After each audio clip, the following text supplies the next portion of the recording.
Welcome back. Welcome back to me even. It's been longer than expected. I did put on my community posts tab thing that I was taking like a small little break from the internet whilst I dealt with some personal stuff, which extended longer than I had initially planned, primarily because I just wasn't up for filming, but also like was not reading. And so here today, we're going to go over my November wrap up, everything that I read in November, and I'm going to be self-deprecating, degrading myself for the amount that I read.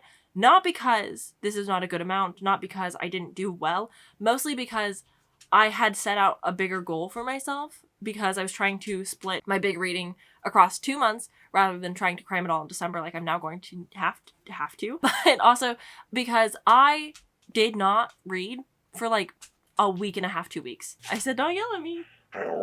No. So because of that, I feel bad for my numbers, but I also read 13 books, and that is like a good average number. Like that is closer to my average. I just really thought I was going to read a whole lot more in November because I had so many big plans and videos that I wanted to do.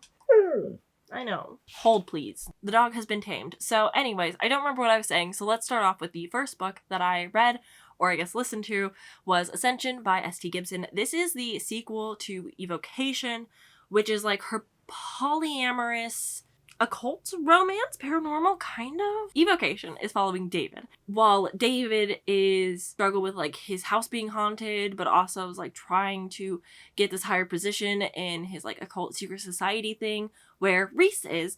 And Reese is his ex-lover, ex-boyfriend, whatever you want to call him. And so there's like some tension there. Reese is married to a woman named Moira, who's like more tarot witchy, and I love Moira. But book 2, Ascension, was more focused on Reese and his new responsibilities and how he's kind of grappling and dealing with the new relationship dynamics of like having David kind of in as a third and like what all that means for everybody. And unfortunately, I didn't super care. Reese was never a character that I really loved in the first book either, so this one kind of happened, was like, but it happened. It's fine. I don't have anything against the book. It was just like a mid-read, but I'm hoping that book 3 is going to follow Moira, and that one's probably gonna slap. So I'm looking forward to it. I'll probably still continue in the series, but it wasn't my favorite. The next book that I read was one of the 2 physical books that I physically read. I kind of read 3. I read 2 books off my TBR though, which isn't my preferred method, seeing as I did so well in October, but this is Heavenly Bodies. This is zodiac fantasy magic with a lot of romance. Oh god, it's been so long. The month feels truly like it was 5 years ago. We're following a couple who are, it's not really like an arranged marriage, but it feels kind of like it. Basically, we're following this girl whose name is Alara, and Alara is kind of reluctant allies with Prince Lorenzo because she needs to be trained on her magic a little bit. She doesn't have full access to it, but because she's princess, she has access to all the types. And so she is like the dark magic to his light magic. So she has like dream magic and shadow magic, and he's got like powerful sun and light magic. And so you've got like an opposites attract. It's very tropey. It's incredibly, I don't want to sound mean, but it doesn't feel like this author really trusted us, the reader, to follow along with what happens throughout the book. And I was kind of annoyed with how dumbed down so much of it was and how over explained it kind of was. But I also liked the couple in parts. I enjoy the ending a lot, which just got me intrigued. Like, I already have the second book, which just came out, on hold. So I will be like continuing in the series, but it wasn't the biggest surprise. And it wasn't my favorite romantasy, but there were definitely parts of it that I liked. But there was a lot of parts where I was like banging my head against the wall. Like, what are we doing? Why? What? So I have a lot of complex feelings towards this one, but I'm excited to continue because the ending really did set up a lot for the series that I'm really intrigued about. But this as like a first book didn't wow me. The next 2 books are some of the best books that I've read in a hot minute.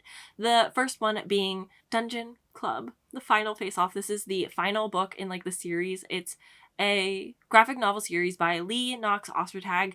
Previously Molly. If you buy the books, they're probably still going to say Molly. I think even Goodreads says Molly. He is now Lee. And there's always the sad part about like somebody changing their identity is like your books, which I'm sure like, nuanced. I'm not going to get into it. But Lee Knox Ostertag wrote the Dungeon Club series, which is a middle grade graphic novel series following originally 2 core characters, and then eventually it kind of becomes a group of 5 where they bring their D&D party to their school and they start a club and they make new friendships and they grow, and oh, it's so sweet. But I really like the way that we get a blend of the actual D&D world and setup and how that influences our actual character's life. And I just really love this. Dungeons and Dragons mean so much to me, but I think it could mean even more for children, like children who are able to play and have not only like use their imagination, but like are able to problem solve. Like I feel like it gives so many good life lessons if you start young, and I just really appreciate and love that middle schoolers, high schoolers are playing Dungeons and Dragons at school, and it's not like haha nerd loser anymore. Like it's cool because Critical Role and Dimension 20 exists, and I just think that's really beautiful, and I'm a big fan.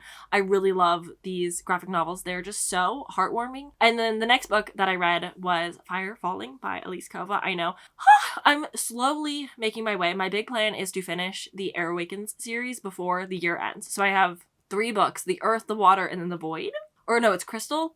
Void is the other series. There's like 2 other series that are in the Air Awakens world. So I'm fed. Really. I've got so much going for me. I'm so excited. But I really want to finish the series before the year ends because I've been loving it so much and I don't want to like spend too much time away from the books. But Fire Falling is the sequel. Follows the very rocky ending, if you will, of the first book, Air Awakens, which is just a series that I am loving and adoring so very much that I'm just I'm having a great time. But this one definitely sets up higher stakes and a lot of tension, but a lot of it feels very romantic-y. And I mean that with like all the love in my heart because it's kind of a similar setup to how Blood and Steel is written. And so keeping my expectations tame and all, but Blood and Steel, like the first book is like action and the second book is heavy romance, and then it gets back to the action, and I'm expecting something kind of similar but this, where it's like we're really focused on like trying to get moments where our characters are together, but there's still so much like war and politics going on in the surrounding parts of the romance. I just love it so much. I love it so much. I'm having such a blast. Next book, I reread 6 Deaths of the Saint because I was planning to read The Everlasting by Alex E. Harrow. I got 50% into The Everlasting and then my hold expired. This happened to me twice this month. So I lost The Compound, which I got 64% into, and then The Everlasting, which I got 50% into, which is just annoying for me, but it's fine. I reread The 6th Death of the Saint. Still slaps, still good. No change. I do recommend it. I don't think you have to read it before you read The Everlasting. And my like initial thoughts on The Everlasting is it's fine, but it's not wowing me as much as I thought it would. But I also know that 6 Deaths of the Saint really blew me away when it like ended. Like the last little snippet of it, I was like, so I'm kind of hoping the same thing will happen. But we'll have to wait and see. The next book I read was for the 4B's book club hosted by the Library Dweller. Aaliyah, Richie, and I got to read Married to the Alien Cowboy. This is by Ursa Dax. This is the first book, and I want to say a 7-book long series. It's like the mail order alien cowboy bride series. I don't remember what it's called, but this first book, honestly, quite charming. We're following Cherry and Silas, and Silas is a convict on a weird planet away from the rest of his race for something he did as a child, and Cherry is a human who is trying to escape a mob boss that she owes money to. So she decides to sign up for this mail order bride shindig, and she gets shipped off. Circumstances prevail. She leaves a little bit earlier than she was meant to. She goes on this crazy journey. She meets this man who is so smitten with her so early on, and she's so into him, but because they're like completely different species, they just don't understand how each other work, like what kind of intimate physical touch they might need, or like words of affirmation. Like they don't have the love languages figured out, and I just like seeing them figure that all figure it out together, like learn what the other one needs, what a partnership would look like, falling in love. It's precious, it's wholesome. I'm really looking forward to continuing in the series. I think we all gave it rather high ratings. Like there were a couple spelling errors that were like very minor actual mistakes, but like it didn't even pull me out of the story that much. I was laughing, I was swooning, I had a really good time. I'm looking forward to continuing with the series. And then we have a near 5-star favorite, Hazelthorn by C.G. Drews. I I adore C.G. Drews. I cannot wait for their adult debut. They have, I think, 2 books potentially being released next year that I'm really looking forward to. I really like Don't Let the Forest In. That one made me cry. It emotionally drained me. This one sets the atmosphere like no other book could ever do. Like, just the way that everything is written and relates back to plants and the horror of it, the revelations that we got that I was so unprepared for. I rather enjoyed this one, and I'm not surprised, but I am pleased that this author is continuing to write bangers that just keep working. I'm loving this little niche of theirs of like plant horror with like gay men who are just going through it. I'm really enjoying that. So I look forward to the next 2 books that we get from this author. I cannot wait. And then I continued in a series that I was very unsure about. I read The Games Gods Play, which is a stupid title. What a mouthful. Why? I want to say that I read it in May. And I had such a love-hate relationship with the book where I hated so many moments of it, but I was also like laughing and kind of having a good time. I think because I was vlogging the experience that it like has a more fond memory in me, but like at the same time pissed me off. So I decided to continue and I picked up The Things Gods Break, which what in the retcon was this book? So much of the book is flashbacks to the first book because it's like this weird time thing, and I didn't like that very much. I'm not really one for time travel books. I don't typically enjoy them, especially when you're basically rewriting a book because your character is going back in time and manipulating the things that happened in the first book, which, like, I don't know, maybe light spoiler, sorry. But that just really bothers me. I don't like it. I already read the first book. I don't need to read it again. I don't need to see it through a new lens. It just felt too drawn out. It felt too long. I think, like, there were moments that I really appreciated in this and enjoyed, but for the most part, I was like, what was the purpose? Like, why did we really go through all of this? A lot of it was just kind of annoying. Will I continue with the series? I probably, because that's apparently a thing that I do, is I pick up books in a series that I don't think that I even enjoy, but whatever, it's fine. What can you do? There was moments that I liked. I liked her being stuck. My myth Greek lore is not great. In Taurus? She's stuck in Taurus? That's not a Titan. You know the place with the gods. There's like a fatherly figure who gets such a redemption arc in this. Like, I know based from Lore Olympus who this character is, but redemption arc of the century in The Things Gods Break. And I did like a lot of the moments. There was like a really tender ending between characters for a moment that I was like, that's touching. That almost got me. But the rest of it, I was like, I'm over it. So I read Things Gods Break. I'll probably continue and finish out the series with, I hope, just the 3rd book. But it's gonna be like reluctant and a little bit upsetty spaghetti. I DNF'd Futility, so I don't really have a lot to say. I wanted to read it for the Literally Dead Book Club. I got 116 pages in, skimmed to the end, was so uninvested. Normally, unlikable characters doesn't bother me in a book, but for this one, I couldn't do it. So the next thing I read was Thorns and Fire by Helen Schwar. This is the 2nd book in the Ashes of Thesmar series. Spin-off series to The Legend of Thesmar, which is the first book, Blood and Steel. I love that series. Ashes isn't working for me. I will continue, I'll finish because it's just a trilogy, so I'm going to, hopefully before the year ends, finish out the series, and I look forward to their next release that's hopefully a completely different world, but there's just something about Torge and Ren that aren't working for me as a couple, and that's like half the reason you read a romantasy book, and unfortunately, they're just pissing me off a little bit. Like, they're so bad at communication, and we don't resolve a lot of the book until the end. But, like, if they had that conversation at the beginning of the book, it would have been so vastly different, and I probably would have preferred it. But there's, like, a lot of political and big world things that I'm really invested in, and I will give a lot more thoughts on this in my upcoming reading vlog on Sunday. So if you want more about that, that'll be there. But, like, it's just so, I don't know. Next thing I listened to, a lot of these, it seems, are going to be in future videos. So, Bound by Allie Hazelwood. This is an audiobook exclusive. Not my favorite thing. I'm sure it will come on print eventually, seeing as Two Can Play came to print. It's got an ebook and physical, paper copy. So it'll probably be published as, like, a physical work at some point. But I strongly, strongly, strongly recommend Bound.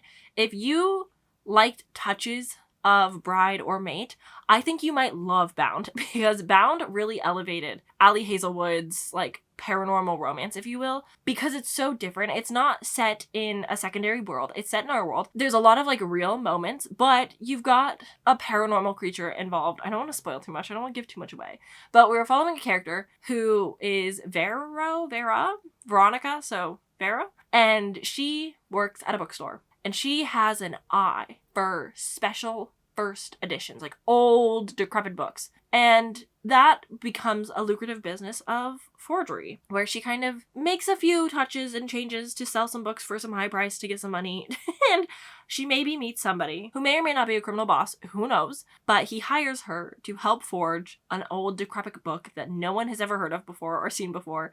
And they, grow closer over time. This is peak Ali Hazelwood, potentially. I think everyone that reads this is probably going to have a good time, and if you don't, you might not like Hazelwood. I don't know what to say. Sorry about it, but this one was so fun. I love the characters. I love the chemistry. I love the world. I love that there's like this plot, this thing that they're working towards and doing together. The forced proximity felt natural. This one was so hard for me. I adored it so much. I'm so happy that I read it. I'm glad that it was on Hoopla. I know it's technically like a Spotify exclusive, but there's a high chance that it's on your Hoopla or maybe another audiobook platform. I don't think it's only Spotify, but if you have Spotify hours, I highly recommend you use them towards Bound. The next thing I read is going to be for my Goodreads Choice Awards video, which was supposed to come out much earlier. We're not going to harp on it too much, but I read one of the horror nominees, which was What Hunger? This is by Catherine Dang. And it kind of happened during a lot of things. So I don't super remember everything, but it is on the shorter side. I think it took me about 3 hours to read, and it is a cannibalism, coming of age, dealing with grief and life happening to you. I've read a lot of similar things to it. I think The Eyes of the Best Part was a good comp. Maybe even that Jade book, Chlorine, to some slight degrees, not super as much. But The Eyes of the Best Part, I think, is a good comp. But I preferred this much more than The Eyes of the Best Part. That one didn't really work for me. This one worked for me a lot better. I felt a lot more empathy and compassion, and I enjoyed the characters a lot more. It's definitely literary. It's definitely slow. It takes a while to really build up. But I really appreciated the ending and, like, how it concluded and, like, wrapped everything together. I thought it was pretty well done. I will say slight trigger warning for attempted essay on page, but an earlobe does get bit. So, like, It Awakens a Beast, it's kind of got that Jennifer body feel to it. So I did like it. I do recommend it. I then read A Fate So Cold, which is going to be in my Sunday vlog. Kind of a letdown. This is by Amanda Foody and C.L. Herman, the author duo of All of Us Villains. I learned by this book that they are not dating. They are just best friends. And that is, it's fine. Good for them. I was a little disappointed. I did think that they were best friends and also lovers. And I thought it was really cool that they were writing together, but no, they're just friends, which is also still cool. But A Fate So Cold is following Dominic and Ellery, summer and winter, in a world of mages and living wands, and basically almost an eternal summer, except for 6 weeks of the year you have winter. And the winter brings these like winter gas and these terrible monsters, and they basically are training wizards in these academies to use these living wands to defeat winter for another year. And so that happens, but then of course we have the chosen two, the reluctant chosen two, who are opposites attract. Definitely focuses on the romance, but I had a lot of issues with this as well. I wanted to like so much of it, but unfortunately I think the pacing is what really threw me off of it, because we're spanning over 6 weeks. Like, we're seeing all of winter. But I did like the ending. Kind of, for the most part. It felt a little cheap in one more area, because, like, you know exactly how it's going to end, and you know how it's going to end after it ends, which isn't my favorite, but, it's fine. I think if you're wanting, like, a nice young adult wintry book, this could hit. It definitely has like the winter vibes for sure, but it's definitely younger YA. So like, do be prepared that if you don't like reading young characters, even though they're like meant to, I think, be college age, it's never specifically clear. I felt it was a little too ambiguous with like all of the age and like dynamics, but the world building is what really lacked. But if you're wanting just like a soft, easy kind of romance fantasy, this could work for you. Maybe. I don't super highly recommend it. Like, I would rather you read All of Us Villains, but if you're interested, check it out. And then that leads me to the final book, which was a full 5 stars. It's maybe 4.5, I don't know. But A Forgery of Fate. This was, again, also for my Goodreads Choice Awards video, so I will have so much to say about this. But holy cow, this was impeccable. I wish that I had read this on the timeline that I was supposed to sooner, because I probably would have voted for this to win the young adult fantasy pick. This was impeccable. Sorry, Hazelthorne. I also love you. But this was so good. Something about this really worked for me. I think just maybe the timing where I'm at in my reading journey in my life right now, where it's just like something that is swoon-worthy romance, but also incredible fantasy, a lot of underwater imagery. Like, we've got turtles, guys. I love it. We've got a water demon. We have the demon prince, who's actually maybe a dragon shifter. But then we also have the girl who is super talented at painting and maybe needs to make a deal with the devil, maybe in a marriage of convenience, to come together to defeat a god. Oh my god, it's so fucking good. This was honestly the highlight of my month. I think, like, it just, sitting in bed, reading this was just such a treat, such a joy. I didn't want to put it down. I was having so much fun. Oh my god, the talks of noodles. The amount of noodles that they eat in this book, delicious. I want to make cruller so fucking bad. Like, I'm obsessed with this book. This book brought so much joy and happiness to me at like a time where I really, really needed it. I don't know if it's going to hit for everybody the same way, but I really loved it. It doesn't feel too terribly young for a YA. It has really good world building. It stands on its own. There's so many like influences that I could pull out of this, and I was like, that's so cool. I just loved seeing so many fairy tales in this, but also just like other books that I've really enjoyed. It just, incredible. This is this author Elizabeth Lim's 5th book, and I've never read from them before, so now I'm gonna go back and like read everything. This is, I think, in the same like world as Spin of the Dawn. I could be making that up. Yeah, same universe as Spin the Dawn. This is the Owl Crate Special Edition, by the way, which is why I know this knowledge, because there was an author's letter that told me so many good things about this book. But I need to read at least the duology for Spin the Dawn. This is a standalone. It concludes at the end, but oh my god, I loved it so much. It was so freaking good. This made me so happy. Thank you, Elizabeth Lim, A Forgery of Fate. I please recommend it. I do recommend it. You please read it. But that's all the books. Definitely a shorter wrap up than usual, which is, maybe nice for like editing and watching purposes, but less books than I'm used to reviewing. But also, a nice little break to ease us back into posting. I've got a lot of end of year content coming up. I'm planning to do Bookmas. I'm planning to update all of the reading vlogs that I had started before my break that I need to finish and get caught up on. So a lot of content coming from me. I hope that you stick around and enjoy. Subscribe if you want to see more from me. I've got videos every Thursday, every Sunday, and a lot, because we're doing 12 days of Bookmas. So subscribe, like the video if you enjoyed. If you made it to the end, please put a turtle. Put a turtle down in the comments for me, and I will see you guys in my next video on Sunday, which is a reading vlog for my ARCs for NetGalley November. Okay, thanks, bye!